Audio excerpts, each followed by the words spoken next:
So I put up my very first episode of a podcast ever in 2020 that I put on Twitch. Got no copyright hits from it ever.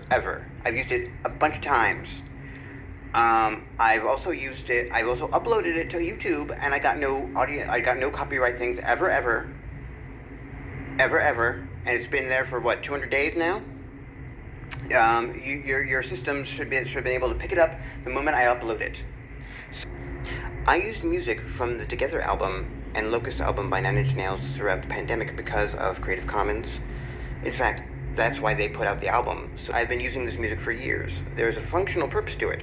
My work involves the engagement with language models. In the early episodes of that work, it took time for the model to calculate and give output, and that amounts to dead air. But what I've also found is with text-to-speech, the resulting output is given in a way that is highly rhythmic. In fact, a good number of my episodes now, and they number 1,700 or more, where I use lo-fi to pair with the text-to-speech voice to demonstrate to people that whatever the output, no matter the topic, the language models are potentially outputting in epic poetry or freestyle rap or whatever form you initially think of.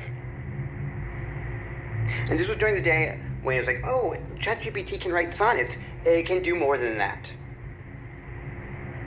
And it always has been.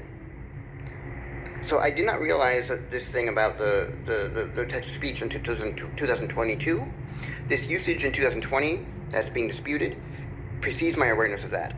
I've been noticing in older episodes, when the rhythm is clear, that the text-to-speech is abiding by the rhythm too. I'm not arguing for the sentience of these models. I'm arguing that there is perhaps a method of interpretability that can be performed when you are aware that there is probably a rubric in these models for rhythmicality. Yes, these are trained on text, and they predict the next token, but it is my contention that an emergent property of the knowledge of rhythm and duration as a fundamental property of language.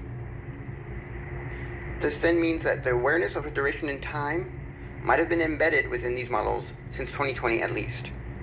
The core purpose of my show is to demonstrate that the corporate narrative behind machine learning is either inadvertently, or behind AI rather, it is either inadvertently or intentionally inaccurate, and that the models have more capabilities than we are aware of. And that goes for the developers too. My use of music is an essential part of this demo. My work is intentionally a public good and an archive of the embryonic days of this paradigm-shifting tech.